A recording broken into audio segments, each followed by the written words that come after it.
Good morning.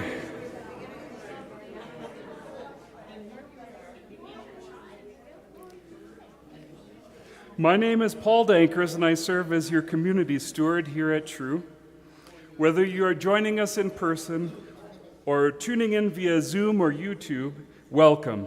If this is your first time with us, we're so glad you found your way here. It takes a lot of courage to step into a new space, and we want you to feel not only welcome, but deeply at home. TRUU is a community where questions are honored, diversity is cherished, and each person's path, be it spiritual, secular, skeptical, mystical, or somewhere in between, is respected. We invite you to bring your whole self into this space, your doubts, your joys, your grief, your curiosity. There's room here for all of it. If you're visiting, we'd love to get to know you. If it feels good, now's a great time to share your name and where you're from.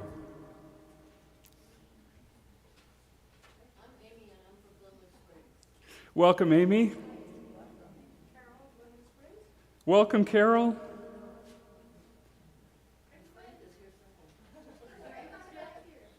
I didn't catch the name. Quinn, good to have you here.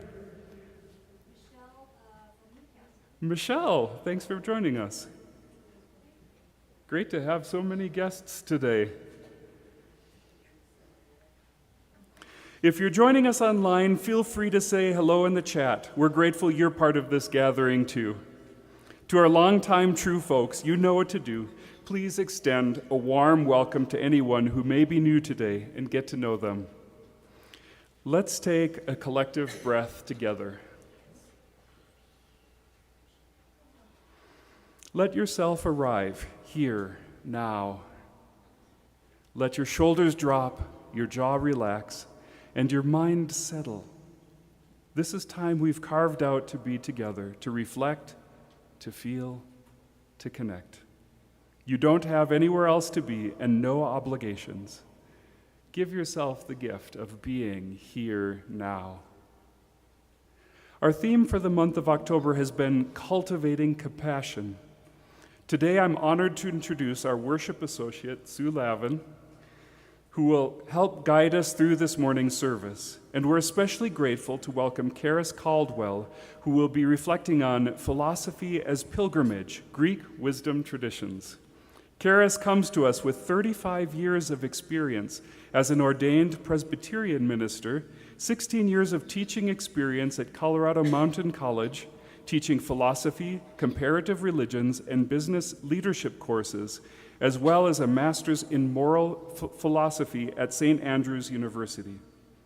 She is currently guiding spiritual pilgrimages, and you can learn more about those from the poster on the back table or by asking her about them. We are grateful for today's musicians, the TRUU music makers, and Micha. During our story for all ages, children and youth ages 2 through 17 will be invited to come forward. After the story, they can head with Thelma to the TRUU room for some fun activities. Or, if they'd rather, they're just as welcome to stay here in the gathering space with their families. A quick word of thanks to all who make this space possible. To Liza and Andrew Ferrier for setting up our gathering space and hosting. To Pat Seidel for hosting our coffee hour hospitality. To Terry Borden for operating our in-person slideshow. And again, we're asking for mercy? Okay. Mercy granted. And again to Pat Seidel, who is faithfully tending to our online community. We're a volunteer-powered community, and your presence and efforts matter. You'll find announcements and upcoming events in your order of service. Please give them a look. I'd like to invite Susan to come up and share an announcement with you.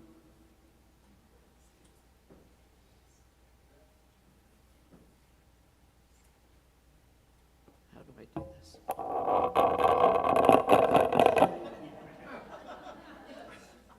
That was not my backbone doing that. Good morning. I'm here because we know that we have an election coming up, and fortunately we live in a state where they mail the ballot to you. So you have it in hand, and the ballot is heavy on ballot issues, which is always a challenge because there's lots of dense print, and you find yourself thinking, what are they asking for? Which is why I'm here, because I did some research. So there are state issues, and the Blue Book, which is a nonpartisan presentation, also was mailed to you, and it has information about the state issues. Local issues, you have to do a little more research. And the one that I particularly want to invite your attention to is for the Carbondale and Rural Fire Protection District. Not surprisingly, they are asking for money. There are two proposals. You should also have received this little postcard in the mail, which is asking you to vote yes on 7D and 7E. 7D, the first proposal, is for a sales tax of 1.5 cents, and it would be to generate operating money, salaries, staffing. They are currently below standard in the number of first responders. So this would give them money to replace, they're short about $1 million because of some changes in the property tax, which I don't understand, but nonetheless. And the second issue is a bond issue, which is for capital expenditures. And the majority of that money is for building housing for their staff. And the housing would be in Marble, Redstone, Carbondale, and Missouri Heights. So their little card says, they are always there for you. Here is your chance to be there for them. The other important part of the ballot is the school district board members. There are 2 seats, one of which is currently held by Catherine Kuhlenberg, and the other candidate for the second position is Tammy Nemo. These are the people that Peter Westcott, a retired teacher, has been recommending. I've got materials on the back table for both Catherine and Tammy. And for the fire protection district, there are 2 cards, big postcards. One is from the district. The district is not allowed to advocate. They can only provide information. The second one is from the Citizens Committee, which is supporting the fire protection district. And if you have mastered the QR code technology, there's a wealth of information available to you. For the rest of us, the Soper Sun has a very nice article. I've put a couple of copies of the Sun back there because they explain the proposals in more detail. The other piece that the Soper Sun has is interviews with all 4 candidates. And that's 2 of the candidates are in the copies that are in the back. Aspen Public Radio is going to be rebroadcasting this evening the candidates forum that was held for the school district. So you can go there tonight to listen to the 4 candidates. Thank you so much.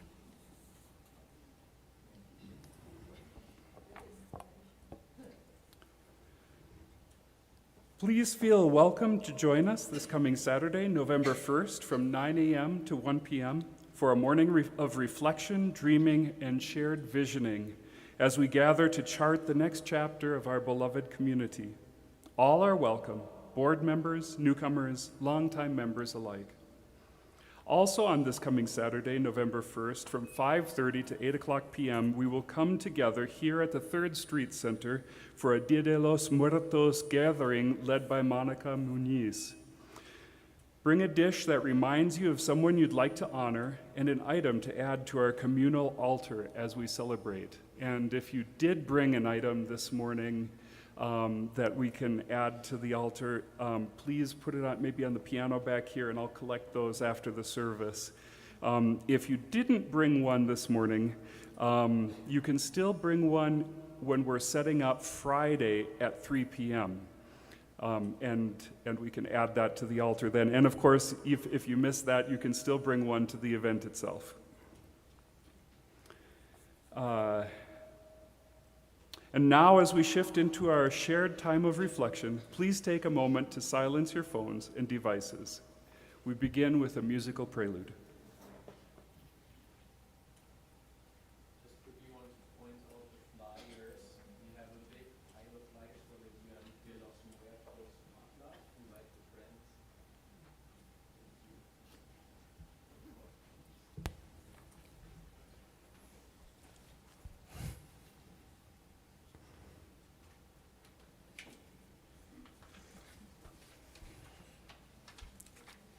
Our prelude this morning is from the musical Hades Town, which is a musical based on the old Greek myth of Orpheus, Eurydice, Persephone, and of course Hades. So it's an old Greek story that probably existed before all the Greek philosophers came out and showed us the way how to live a good life. So very likely it has very little relevance or resonance with what's happening nowadays, or maybe not.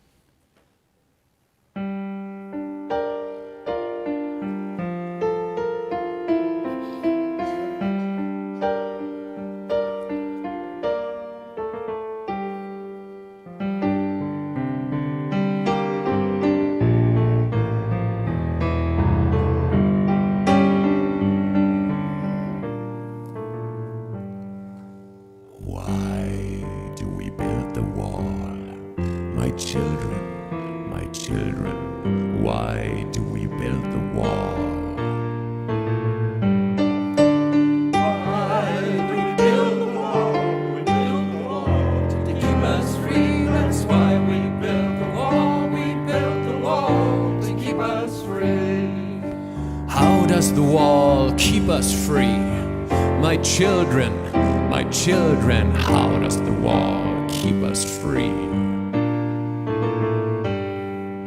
How does the wall keep us free? The wall keeps out the enemy, and we build the wall to keep us free. That's why we build the wall, we build the wall to keep us free. Who do we call the enemy? My children, who do we call the enemy? Who do we call the enemy? The enemy is poverty, and the wall keeps out the enemy, and we build the wall to keep us free. That's why we build the wall, we build the wall to keep us free. Because we have and they have not. My children, because they want what we have got. Because we have and they have not, because they want what we have got. The enemy is poverty, and the wall keeps out the enemy, and we build the wall to keep us free. That's why we build the wall, we build the wall to keep us free.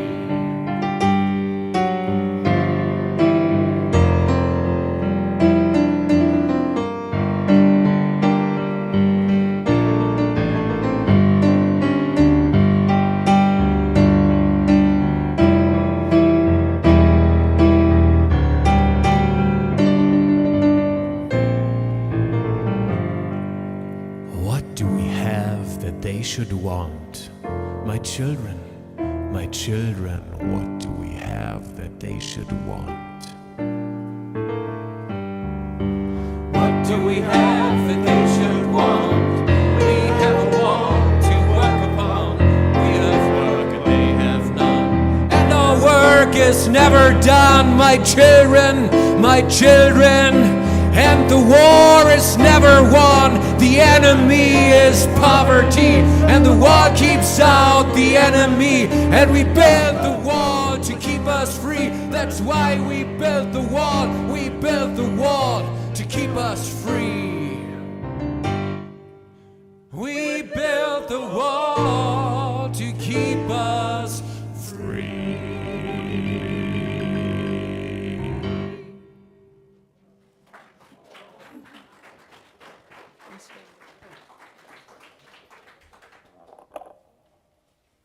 Good morning, and thank you very much. Do you have another one?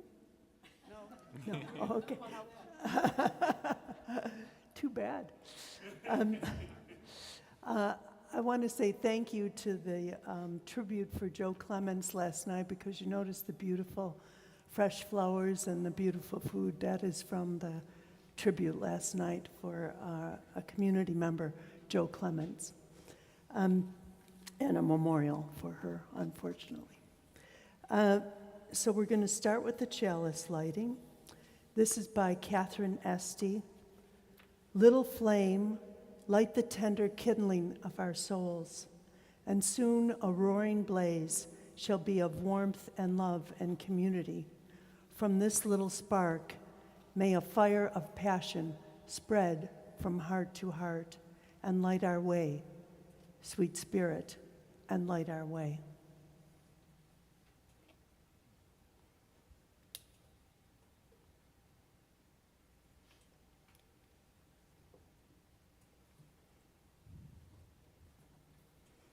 Now we have our opening hymn.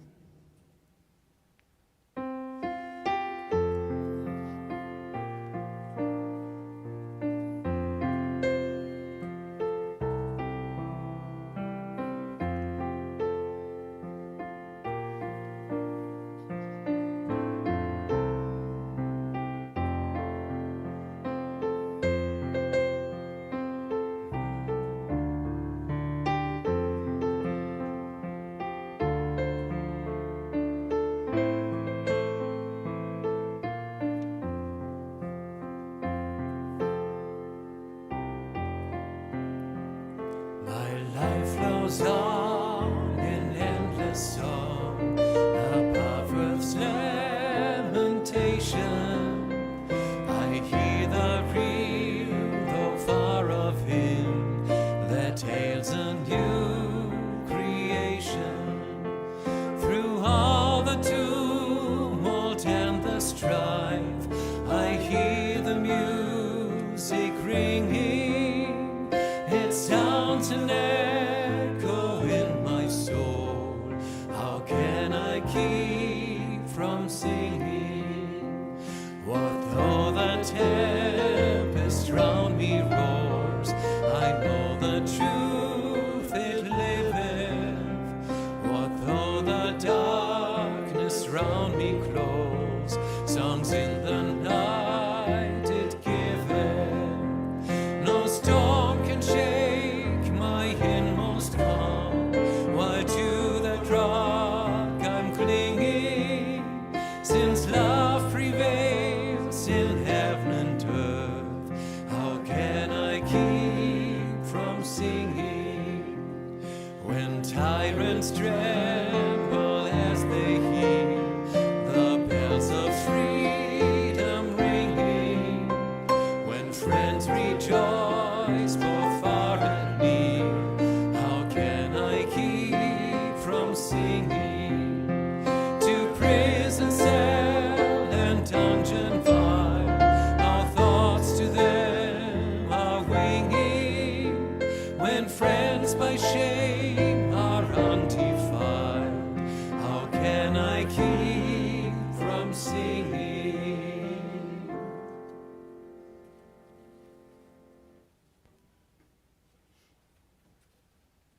Please join me in the spoken unison covenant. Love is the spirit of this community, and service is its law. This is our covenant, to dwell together in peace, to seek the truth in love, and to help one another. And now we have our sun aspiration, spirit of life.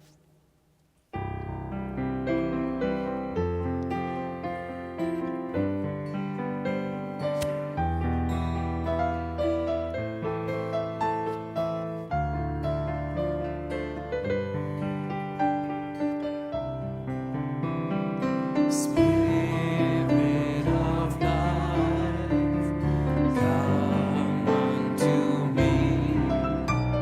Sing in my heart all the streams of compassion. Blow in the wind, rise in the sea, move in the hand, giving life shape of justice. Roots hold me close, wings set me free. Spirit of love, come to me, come to me.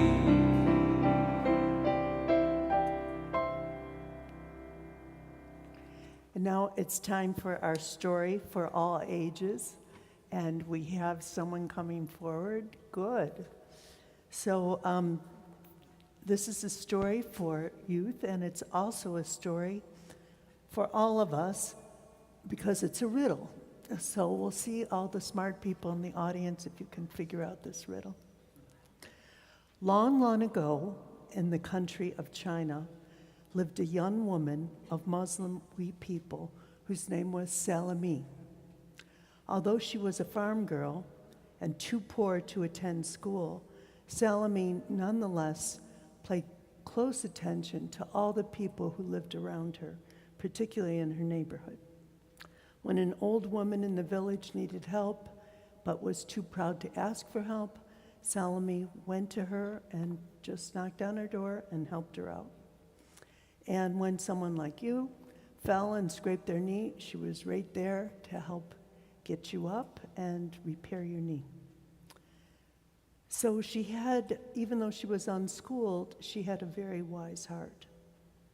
One time her father-in-law, who was a carpenter, was called by the emperor to come and make repairs to his vast palace. Fearful of doing less than his best work, the carpenter was just knocking himself out, trying to make the repairs as beautiful as possible. But he went a little beyond his limits, and he got very fatigued, very tired, very dizzy, and his hands were shaking, and he stepped backwards, and he broke the emperor's most precious vase, and it shattered all over the floor and made a loud clattering sound. And the emperor was furious. So he said, "Bring this carpenter to me." So Ali goes to the emperor and is shaking, and the emperor says, Ali says, "Forgive me, my worship, I didn't mean to do it. I will repay you. Have mercy on me." And the emperor took out his sword, and Ali was afraid he was going to chop off his head, but he said, "Very well, old wee, I see that you're very old, and you're trembling, so I'm not going to ask you to repair the vase, because that's going to be impossible. You're too darn poor. So I'll give you 10 days to find me 3 things. The first thing you must get me is something blacker than the bottom of a pan. The second thing you must get me is something clearer than a mirror. And the third thing, something stronger than steel. If you fail at any of these, I will indeed chop off your head." And the emperor walked away. Ali was so nervous and upset. How can he possibly do this? Because these are impossible things to achieve, and how is he ever going to bring them to the emperor?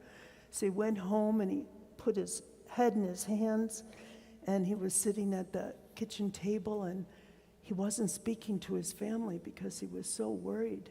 And after a week, Salome said, "Father, you must tell us what's wrong," because the family didn't understand anything that had happened. So he says, oh, this is what happened. The emperor said that I have to bring him these 3 things. And he told Salome, and Salome says, well, Father, that's no problem. I can produce these things. And Ally says, no, you can't. This is just something the emperor is doing to torture me. He wants to extend my torture for 10 days, and then he's definitely going to kill me.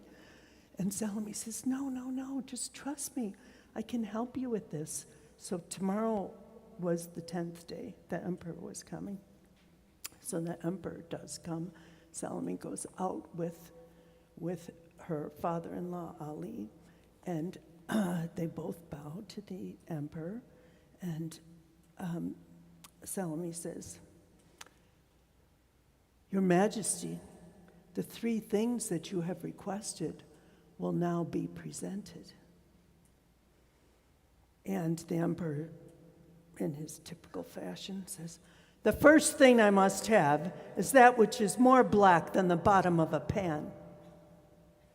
And Salome answers, yes, indeed, the greedy heart is blacker than the bottom of a pan.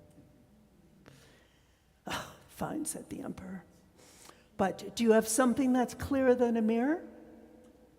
Yes, Your Majesty, said Salome humbly. Knowledge has greater clarity than any mirror. The emperor looked dumbstruck. He knew this girl was smart, but what was he supposed to do? Well, I bet you don't have something stronger than steel to give to me. And she said, yes, Your Majesty, love is the strongest thing in the world. Knowing that he had been bested, the emperor stood speechless. Ali glanced at Salome and stood just a little taller. Flustered and humbled, the emperor sputtered, oh, it's time to leave. Old Wee, you are hereby pardoned. He turned to his troops and shouted, march on. As the emperor of China distanced himself, Salome held her father-in-law's hand, and together she and Ali bowed in relief and gratitude to Allah. Because of Salome's wise heart, Ali could now live a long and happy life. So now it's time for your sending off song. Okay. What was the question for the riddles? Well, those were the 3 things he asked about the pan and the mirror and steel. And her answer was, love was the last one, stronger than steel.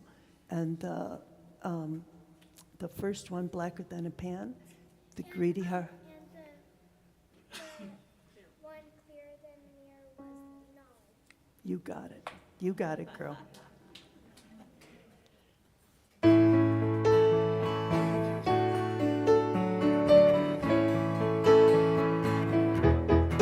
Goodbye for now, go play and explore, create an adventure and come back for more. Our love goes with you, wherever you are, you're worthy, you're beautiful. You shine like a star, go with open hearts, go with open hands, and we'll greet you with open arms. When you come back again.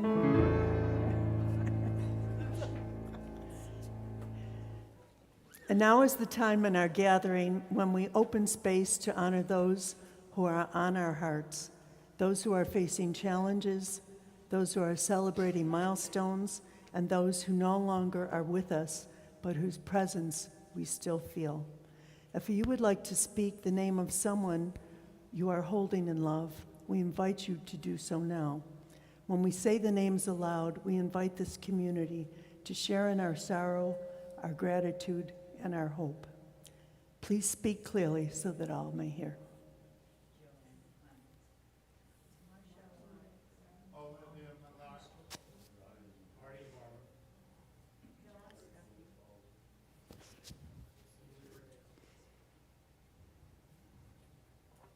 And for those who remain unspoken, whose names live quietly in our hearts, we hold them too. Please join with Paul in the spirit of meditation.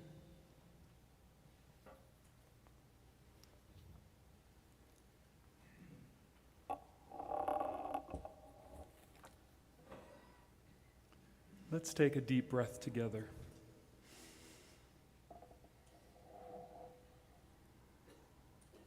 Feel your feet grounded on the earth, the same earth that carried the philosophers of ancient Greece as they walked and wondered.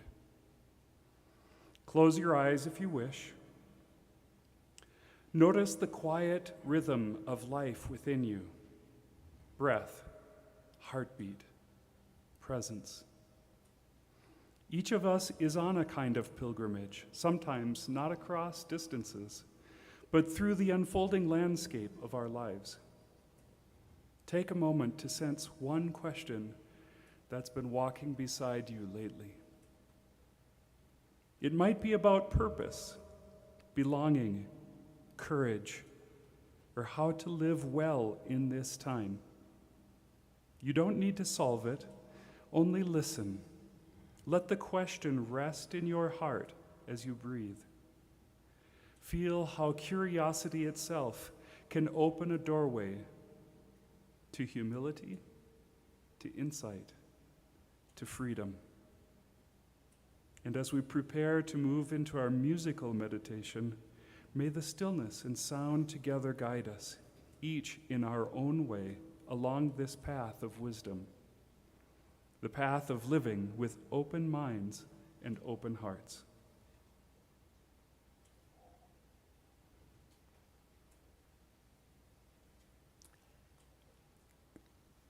And now we have an improvisation by the TRUU music makers.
Thank you.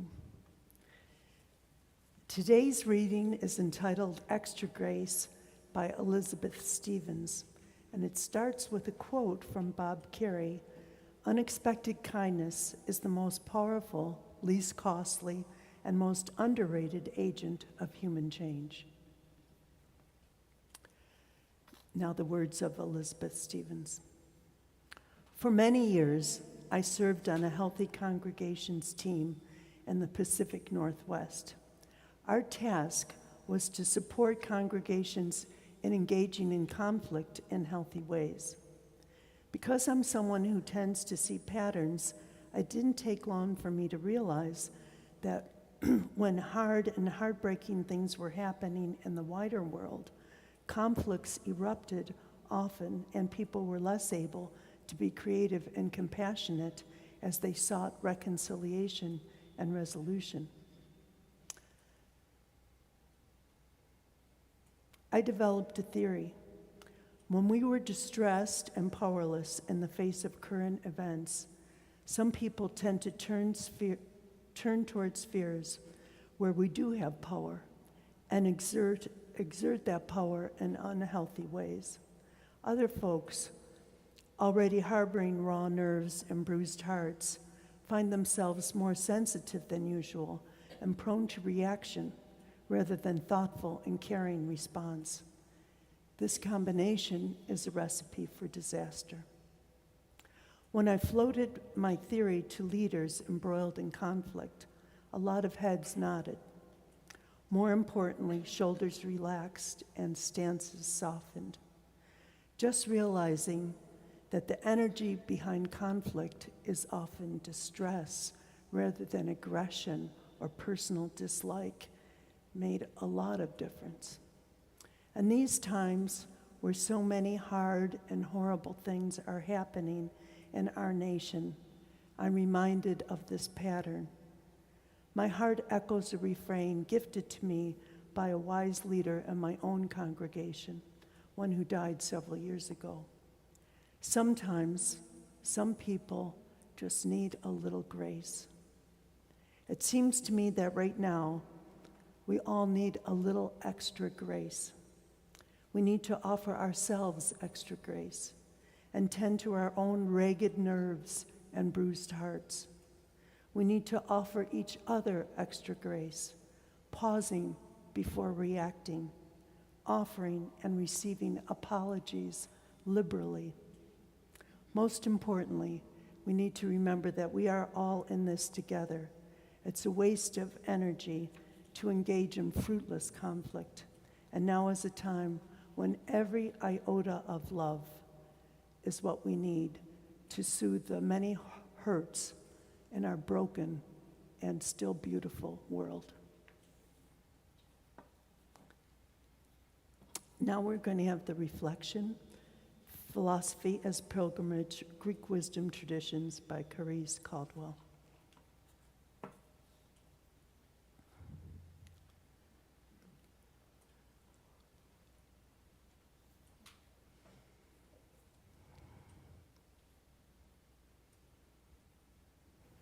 Good morning.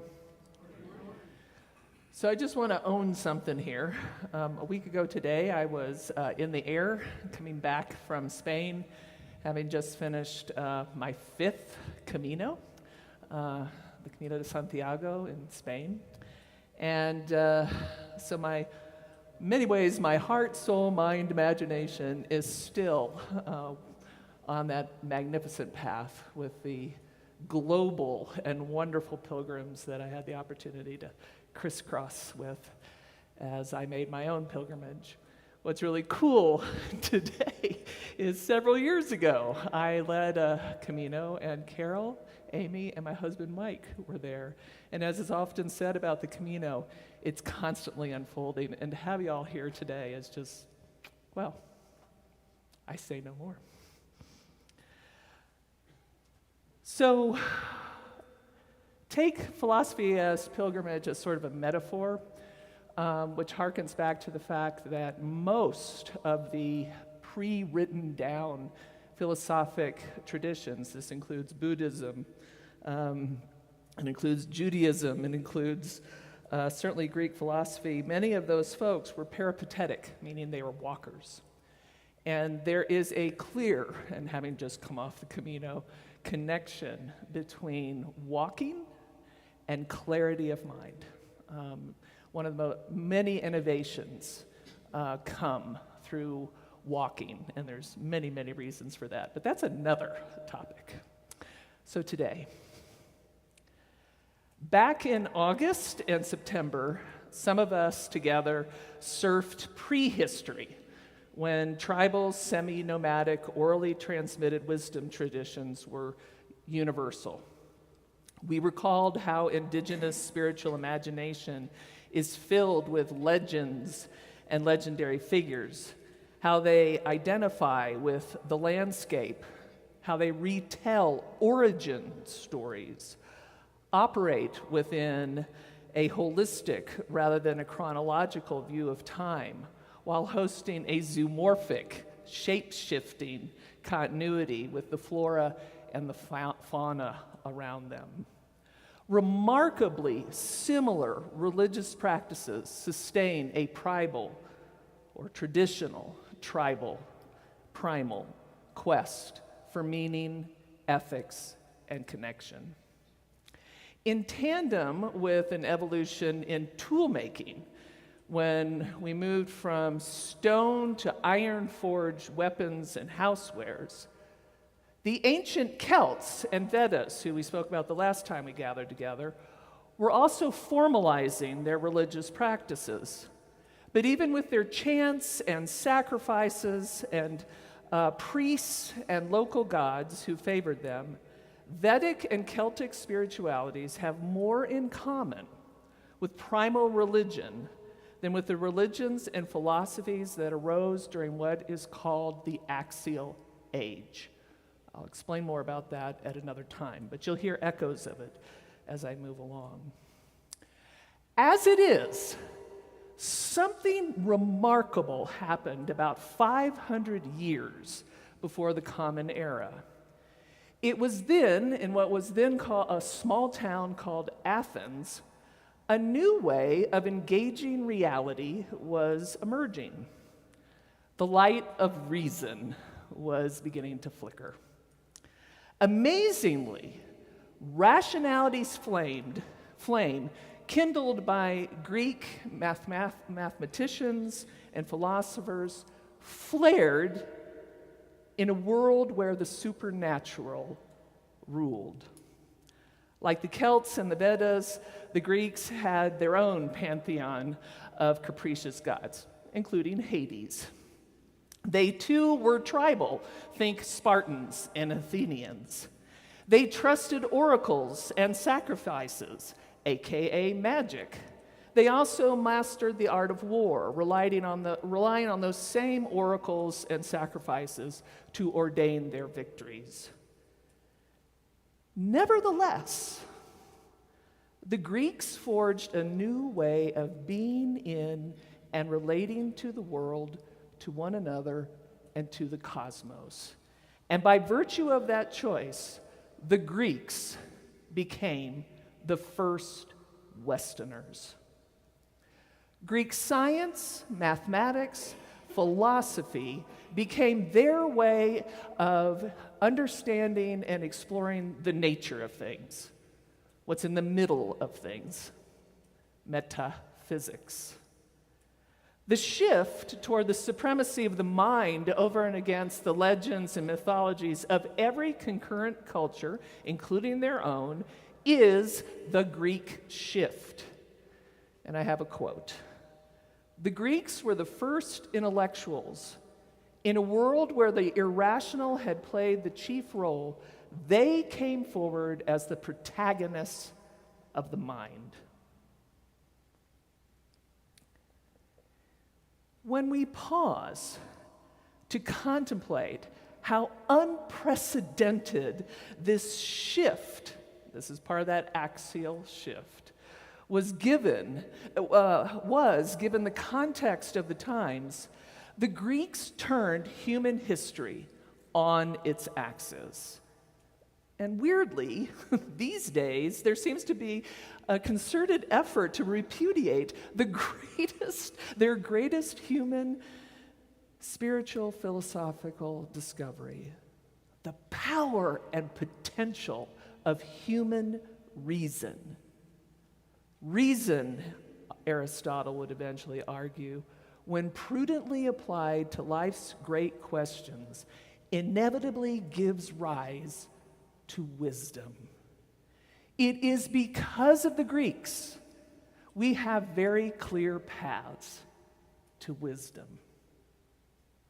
Now, the first wise guy we're going to meet this morning is a fellow called Thales. Called the first philosopher because he is the first person known to have observed natural phenomenon and then make logical deductions based on those observations, finally to come up with a conclusion about reality writ large based on reason and observation, rather than legends or origin stories. And Thales' story goes something like this. He actually lived in modern-day Turkey, but you got to understand that this entire region of what is now Europe was Greek. And Thales lived by the ocean, and he would sit day by day, and he would watch the sea, and he'd watch the mist rise from the sea. And when the sun hit the mist, it collected in the clouds, and the clouds came over the grass and dropped rain on the land. And the goats came, of course, and ate that grass. And then the shepherds took the goats, slit their throats, and we humans ate the goats. And on and on and on went this cycle of life, which he concluded, all connected us together with water. And he said that the primary material of life, what is really real, he was a monist, is one thing. That one thing is water. Now he arrived, we can disagree with this conclusion, but here's the key. He arrived at that conclusion by watching natural phenomenon and drawing conclusions, not by listening to stories of the Greek gods. So, Thales was a monist, and that one thing for him is water. So, fast forward a couple of generations when we meet Socrates, the father of philosophy.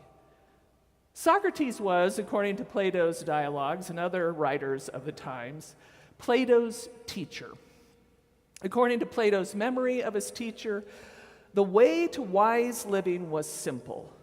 Examine life, ask questions, be humble, have a sense of humor, and presume that beauty has more to do with character than outward show or physical looks. Evidently, Socrates was not the most handsome guy. His motto was, an unexamined life is not worth living. He is also credited with saying, the only true wisdom is knowing that you know nothing. And lastly, the only good is knowledge, like we learned this morning. Ignorance is evil. Like Jesus, everything we know about Socrates comes from what was remembered of him. Like Jesus, he died at the powers of at B. Like Jesus, his execution came by being sentenced. Unlike Jesus, his execution came by being sentenced to drink hemlock after being unwilling to recant his teaching and reason-based methodology. And perhaps you've heard of it. It's called the Socratic method. His student, Plato, was so devastated by the manner of Socrates' death that most of his life's work was dedicated to prescribing a kind of society, a republic, that would never, ever, ever demand the life of a good man. Plato is rationality's greatest cheerleader. Foundational to his philosophic system, which covered justice, politics, ethics, metaphysics, is the realm of Eideos. Eideos are perfect, abstract, unchanging, transcendent, eternal ideals. Plato is an idealist in the most robust sense of the term. So I'm going to invite you to join with me for a moment. I would like you to consider rectilinearity. Rectangles. But I'm purposely using the abstract term of rectilinearity, which, as it devolves and conforms to this reality, shows up in all manners of instances. So I'd like you right now to look around this room and look, don't say a word, about all the versions of rectangles that exist in this room.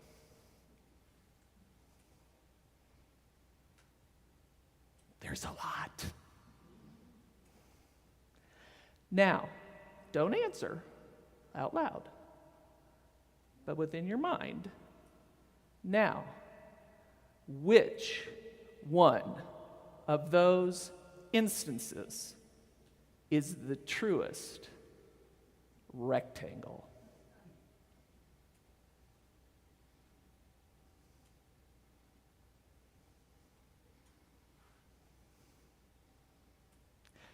That you and I are measuring that question in our minds to some idea about rectilinearity, what's the perfect rectangle, gives some credence to Plato's rational, transcendent, real, with a capital R-E-A-L-T, where absolutes are and exist unchangingly.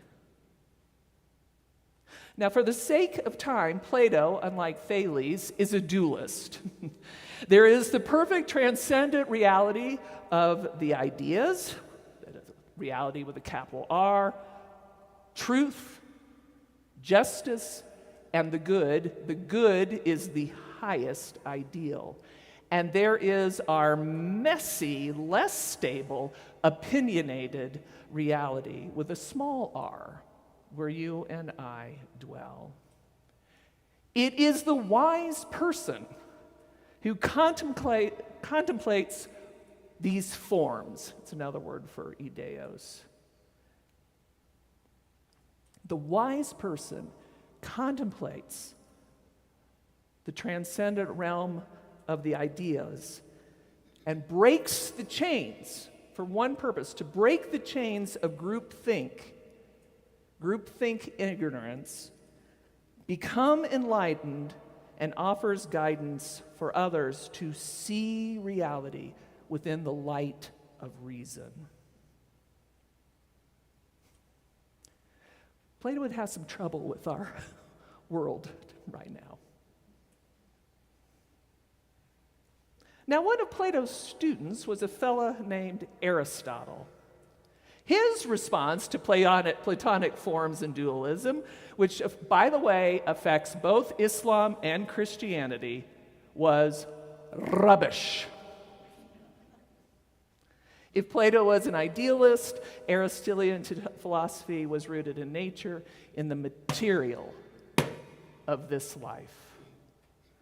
Like Thales, Aristotle was a monist. Reality, he argues, is one thing. That one thing is matter. He is a materialist. Now, like a good Greek, he used rationality, science, to assert his materialistic worldview.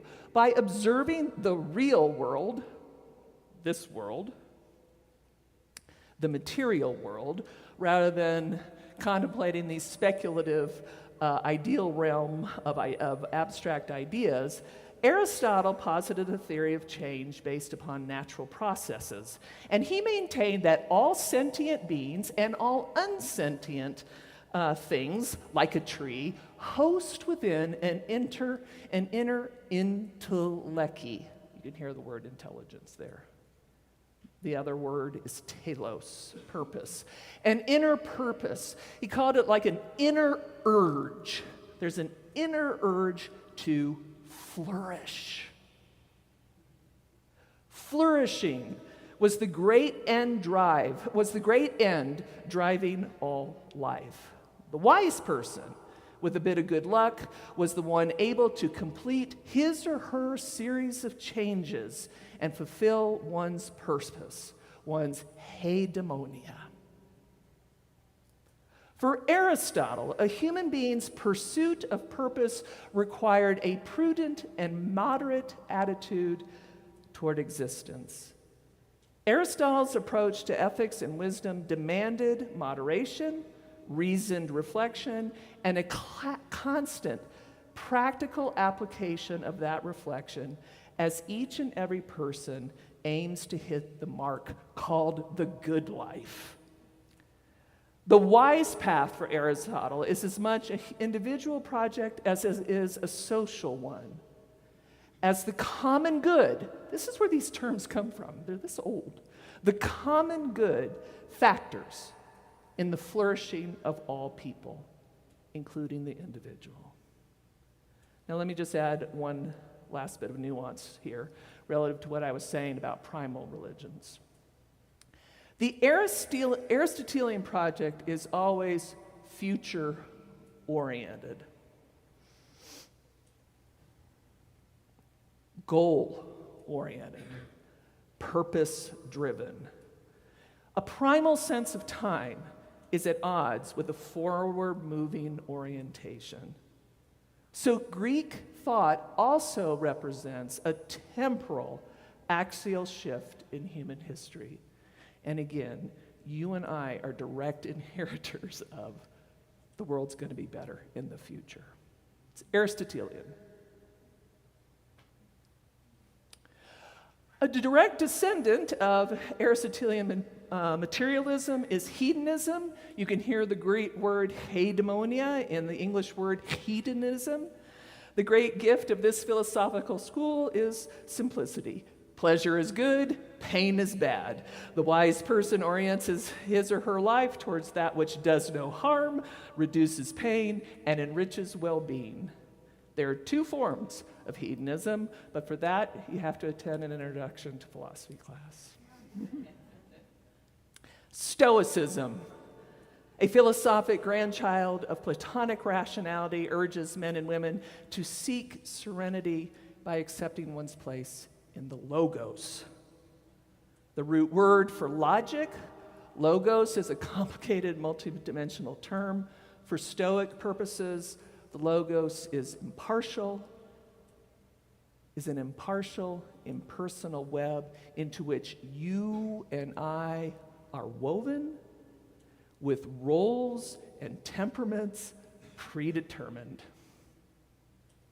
Reason is the logos' core principle. It is the primary tool by which you and I can distinguish the circumstances we can and cannot control. The goal being to put our energy into, give our attention to, set our minds upon that which cultivates inner peace, acceptance, and the willingness to transform our external striving into trusting within the logos' cosmic plan. The Serenity Prayer is a classic example of the Stoic enterprise. Give me the serenity to accept what cannot be changed, the courage to change what I can, and the wisdom to know the difference. Stoicism, in many ways, is Western civilization's Buddhist cousin.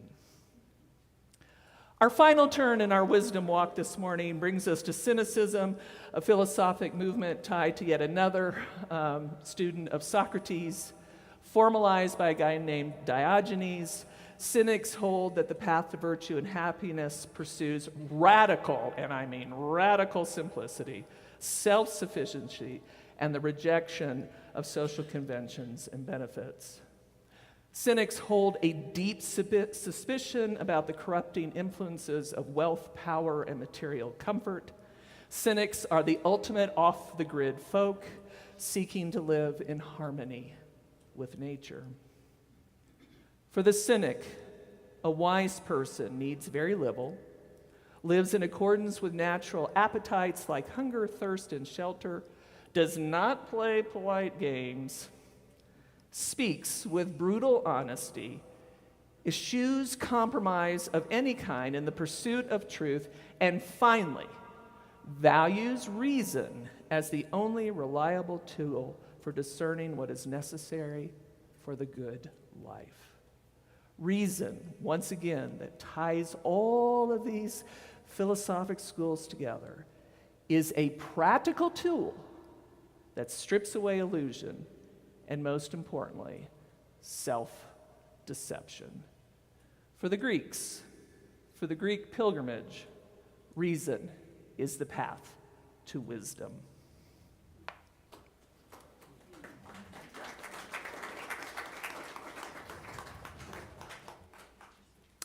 Now we have some special music by the music makers and Mika and Paul. We shall be known by Mammoose.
I'm ready for the offertory, but are you guys on some? We're going to sing. Oh, going to sing the offertory. All right. Okay. At this time in our service, we pause to recognize the shared commitment that keeps this community vibrant and alive. TRUU exists because of the generosity of time and spirit offered by those who believe in what we're creating here together. If you feel moved to support the work of this community within these walls and beyond, you're warmly invited to give as you are able. You can make a donation online at truu.org or by clicking Give at the top of the homepage or by using the QR code. If you're with us in person, you may also contribute using the offertory plate as it's passed. If you're a guest today, feel free to enjoy our hospitality without a sense of any financial obligation.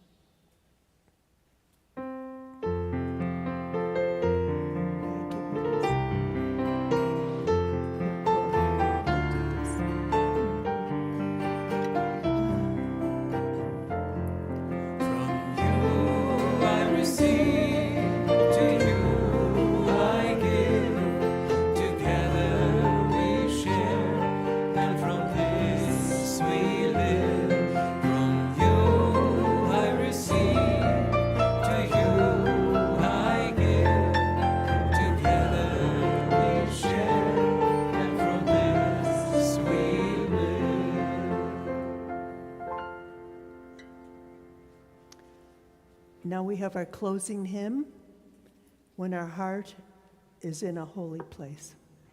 When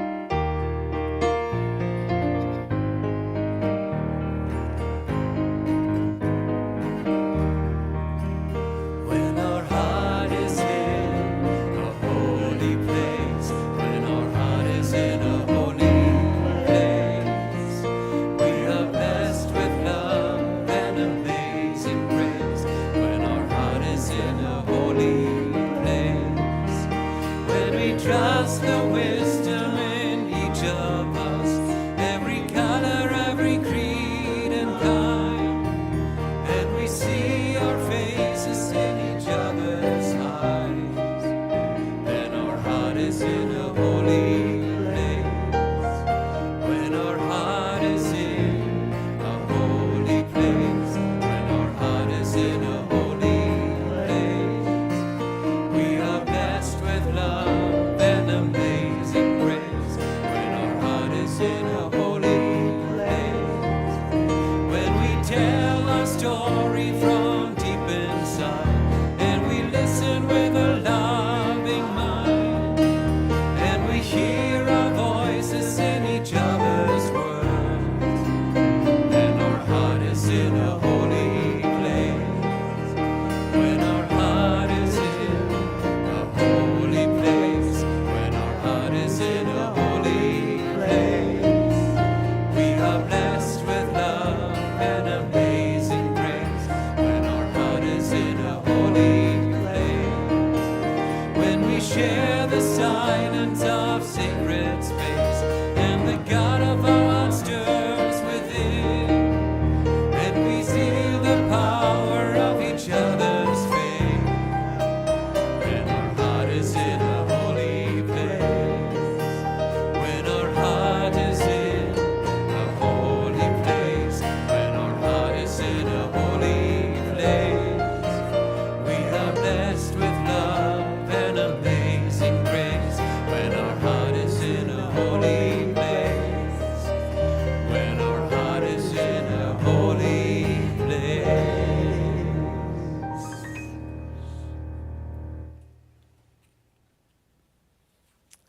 Now we have our benediction and closing words from Paul.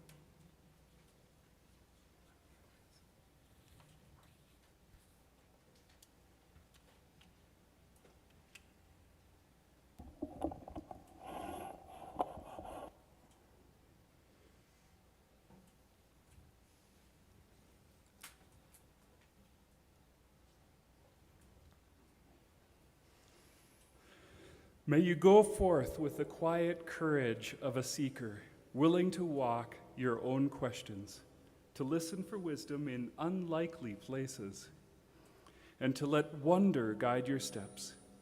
May the lessons of the ancients remind us that philosophy is not only thought, but the art of living well, and that every breath, every act of kindness, every moment of curiosity can become part of the pilgrimage of a good life.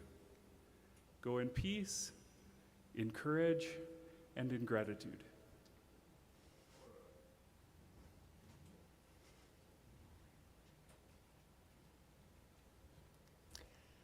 Now we have the words of the chalice extinguishing by Elizabeth Selly Jones. We extinguish this flame, but not the light of truth, the warmth of community, or the fires of commitment. These we carry in our hearts until we meet again.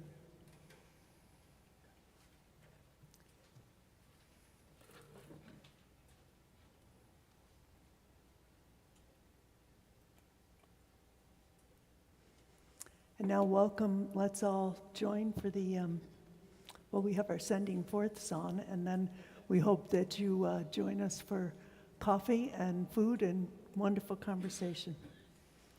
All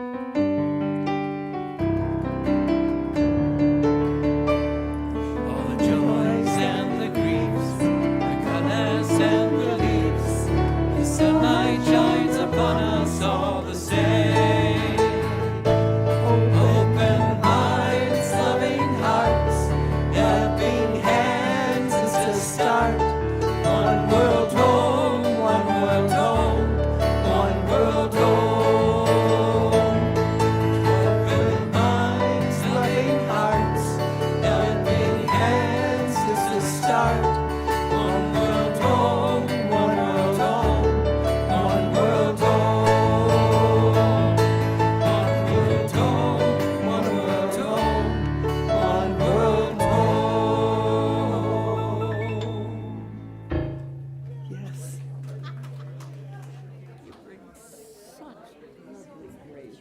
Oh, thank you very much. That's a lovely comment. Oh, thank you.